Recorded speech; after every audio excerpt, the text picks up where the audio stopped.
Hey guys, it is Sacred Saiyan here, welcoming you to the first ever video on this channel. I hope you guys like the profile picture, as the recolouring of the Super Saiyan 3 hair to make it Super Saiyan Blue Evolution 3 was done by me, and I made the hair look as close to Super Saiyan Blue Evolution as possible.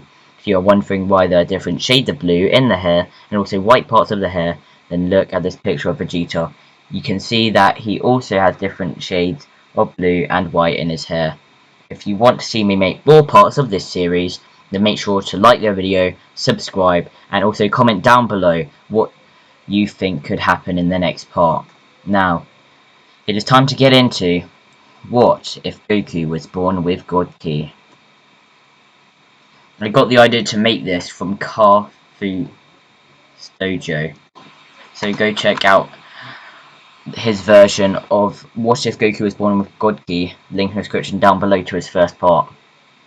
Just to be clear, Goku's God form is unstable as his body is too weak to use it to its fullest extent, so most of the time he is using regular Ki.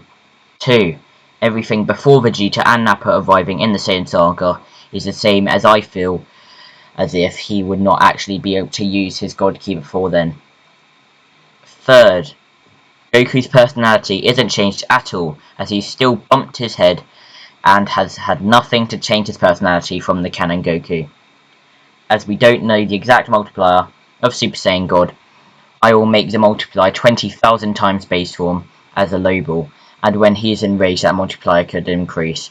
If you think the multiplier should be higher, I also agree, but the multiplier is unquantifiable and we have no concrete evidence to prove what it actually is, so we will go with the most evidence we have, which is when Goku said not even Vegeta would be able to defeat Beerus, showing that Super Saiyan God should be stronger than full power Vegeta, so it should be greater than a 20,000 times multiplier, but we will go with 20,000 times as a multiplier for now. We are going to start at the point where Vegeta turns into a Great Ape. The difference here being that Goku is not hurt this time, as I believe that deep down he would know that he has a great power locked inside of him, and he would want to unleash that power, and in this timeline his base form is at the same power as Vegeta's. So he has not used Kaioken yet, which means he has had less strain on his body. Goku looks up at the towering monster, which is Vegeta, and thinks to himself, not even Kaioken times 5 would be strong enough to beat him now, but I have to try. Goku activates Kaioken times 5 for the first time, and he can instantly feel the strain on his body, but pushes through it to try and save his friends. He blitzes Vegeta, using his full strength with every blow trying to at least damage Vegeta, but it is to no avail, and Vegeta catches Goku in his hands.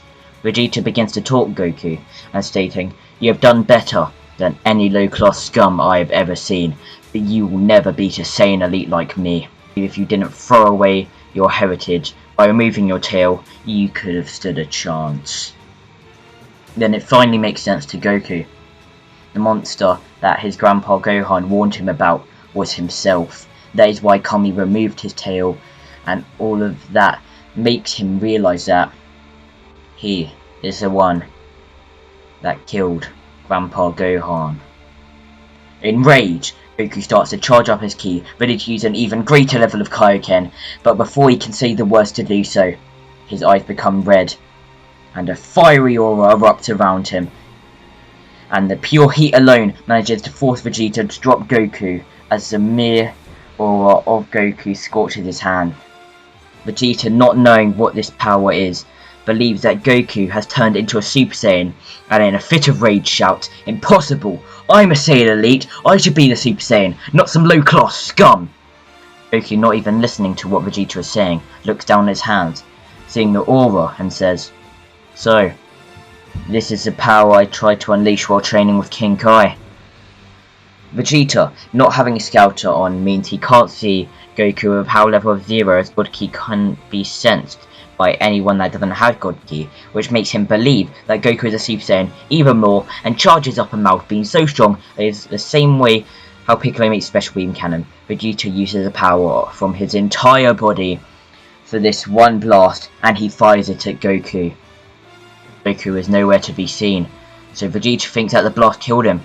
He turns around and sees Goku still in his god form, holding an orb of energy that is obvious to Vegeta that it is his own, and he watches Goku disperse it with a flick of his wrist.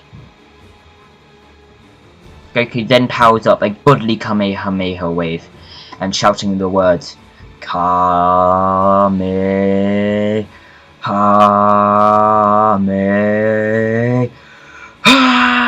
and the blast hits Vegeta, easily leaving Vegeta as mere dust on the floor. It was not Goku's intention to kill Vegeta, as he hoped to get stronger fighting Vegeta again someday, but not knowing the full capability of his form, he accidentally ends Vegeta even though Goku tried to hold back with his blast. Krillin come up to Goku, telling him how Piccolo was called a Namekian by the Saiyans, so if they can find the planet of the Namekians, then maybe they will have Dragon Balls for them to use. Goku, Krillin and Gohan make their way to Bulma's lab to ask her about making a ship, and she said that they could find the ship of Kami and then she could repair that. But outside of the door, Bulma's father was listening to the conversation and walks into the room saying that if him and Bulma work together, then they can make a faster ship in no time at all, and even build the ship in a way where Goku can train during the journey. So Bulma and her father get to work on making the ship, so remaining Z fighters can make their way to Namek. Hopefully you guys enjoyed this what if, and if you want to see me make another part where they arrive on Namek, then make sure you smash the like button, subscribe, and comment down below what you liked about this, and 2, what I could do to improve on the next episode of What If Goku Had God Ki.